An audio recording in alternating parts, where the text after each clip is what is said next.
K M മാണിയുടെ പാലയിലാണ് ഇന്ന് ground zero എത്തുന്നത്. പാല തിരിച്ചുപിടിക്കുക കേരള കോൺഗ്രസിന് അഭിമാന പ്രശ്നമായി മാറിയിരിക്കുന്നു. മണ്ഡലം നിലനിർത്താൻ ജോസ് കെ മാണിയുമായി നേർക്കുനേർ ഒരു പോർമുഖം തുറന്നിരിക്കുന്നു മാണി സി കാപ്പൻ. ഷോൺ ജോർജ് കൂടി മത്സരരംഗത്ത് വരുന്നതോടെ ശക്തമായ ത്രികോണ മത്സരം പാലയിൽ സാക്ഷ്യം വഹിക്കും.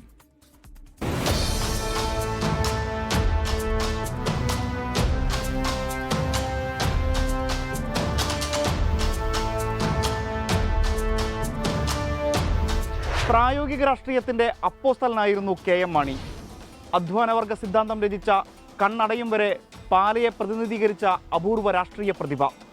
അവതരിപ്പിച്ച 13 ബജറ്റുകൾ, രാഷ്ട്രീയ നയതന്ത്രജ്ഞത, മുന്നണി മാറ്റങ്ങൾ, വിവാദങ്ങൾ എന്നിങ്ങനെ 5 പതിറ്റാണ്ട് രാഷ്ട്രീയ കേരളത്തിൽ അദ്ദേഹം നിറഞ്ഞു നിന്നു. പാലക്കാരും കേരളത്തിൽ രാഷ്ട്രീയം ഇഷ്ടപ്പെടുന്നവരും അദ്ദേഹത്തെ സ്നേഹത്തോടെ മാണി സാർ എന്ന് വിളിച്ചു.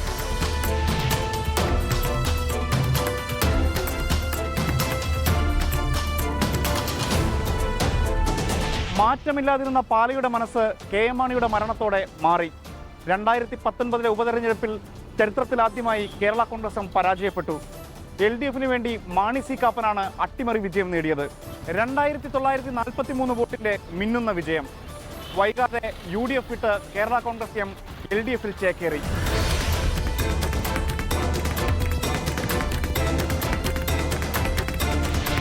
പാലാ സീറ്റ് കിട്ടില്ലെന്ന് ഉറപ്പായതോടെ മാണി സി കാപ്പൻ ഇടതുബന്ധം മുറിച്ചു. 2021 LDF സ്ഥാനാർത്ഥിയായി ഗോദയിലിറങ്ങിയത് സാക്ഷാൽ ജോസ് കെ മാണി. എന്നാൽ സംസ്ഥാനത്ത് വീശിയടിച്ച ഇടതു തരംഗത്തിനിടയിലും 15,000-ലേറെ വോട്ടുകളുടെ ഭൂരിപക്ഷത്തിൽ UDF സ്ഥാനാർത്ഥിയായി എത്തിയ മാണി സി കാപ്പൻ മണ്ഡലം നിലനിർത്തി. തൊട്ടു പിന്നാലെ നടന്ന ലോക്സഭാ തെരഞ്ഞെടുപ്പിലും കേരള കോൺഗ്രസ് എമ്മിന് കോട്ടയത്ത് അടിതെറ്റി.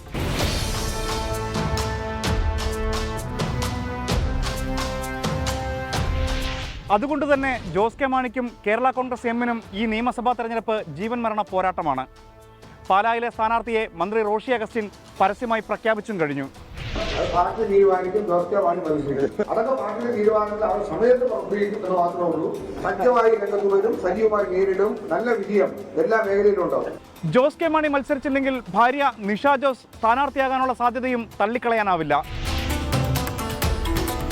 പാലാ നഗരസഭ നഷ്ടപ്പെട്ടെങ്കിലും തദ്ദേശ തെരഞ്ഞെടുപ്പിൽ മണ്ഡലത്തിൽ 1500-ലധികം വോട്ടിന്റെ ലീഡ് LDFിന് നേടാനായത് ആത്മവിശ്വാസം വർദ്ധിപ്പിക്കുന്നു. പാലായെ സംബന്ധിച്ചോളം പാല നമ്മുടെ സ്വന്തമാണ്. ബാക്കി കാര്യങ്ങൾ പാർട്ടി തീരുമാനിക്കും.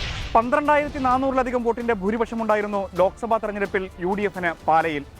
വിജയം ആവർത്തിക്കാൻ മാണി സി കാപ്പൻ തന്നെയായിരിക്കും ഇക്കുറിയും രംഗത്തിറങ്ങുക. വിജയിച്ചാൽ UDF മന്ത്രിസഭയിൽ അംഗമാകുമെന്ന പ്രചരണമാണ് മണ്ഡലമെങ്ങും മാണി സി കാപ്പന്റെ കേരള ഡെമോക്രാറ്റിക് പാർട്ടി നടത്തുന്നത്. ജനങ്ങളുടെ ഇടയിൽ ഇറങ്ങി 7 വർഷമായിട്ട് ഞാൻ പ്രവർത്തിക്കുന്നുണ്ടല്ലോ. അപ്പോൾ ആ പ്രവർത്തനത്തിൽ ജനത്തിനെ സംബന്ധിച്ച് അവർ അപ്രീഷിയേറ്റ് ചെയ്യുന്നൊരു കാര്യം, ഈ പാലാ മുനിസിപ്പാലിറ്റിയിൽ 2 വാർഡിനുള്ളിൽ ഒതുക്കിയ വികസനത്തെ നാടാകെ വികസിക്കത്തക്ക രീതിയിൽ മാറ്റിയെടുത്തു എന്നുള്ളതാണ്. വോട്ടെവിടെ അവിടെ ഒരു വിലയാണ്. മുനിസിപ്പാലിറ്റിയുടെ വോട്ടിന് ഒരു വിലയാണ്, അവിടുത്തെ വോട്ടിന് ഒരു വിലയാണ്. അങ്ങനെ ജോസ് കെ മാണി സി കാപ്പൻ തീപാറും പോരാട്ടം എന്നൊക്കെ കരുതിയിരിക്കുമ്പോഴാണ് BJP സ്ഥാനാർത്ഥിയായി ഷോൺ ജോർജിന്റെ വരവ്. കഴിഞ്ഞ നിയമസഭ, ലോക്സഭ, തദ്ദേശ തെരഞ്ഞെടുപ്പുകളിൽ BJP മികച്ച പ്രകടനം കാഴ്ചവെച്ചിരുന്നു. 2004 ജയിച്ച ചരിത്രമുണ്ട്.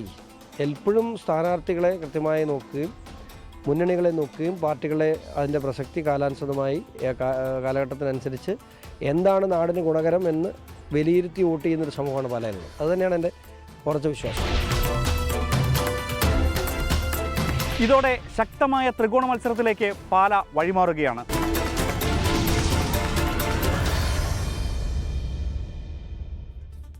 ലോകത്തെവിടെയായാലും ഏത് സമയത്തും 24 വാർത്തകളും ഓഗ്മെന്റഡ് റിയാലിറ്റി പാക്കേജുകളും എക്സ്പ്ലെയിനറുകളും വിശദമായി കാണാൻ ഞങ്ങളുടെ YouTube ചാനൽ നിങ്ങൾക്ക് സബ്സ്ക്രൈബ് ചെയ്യാം.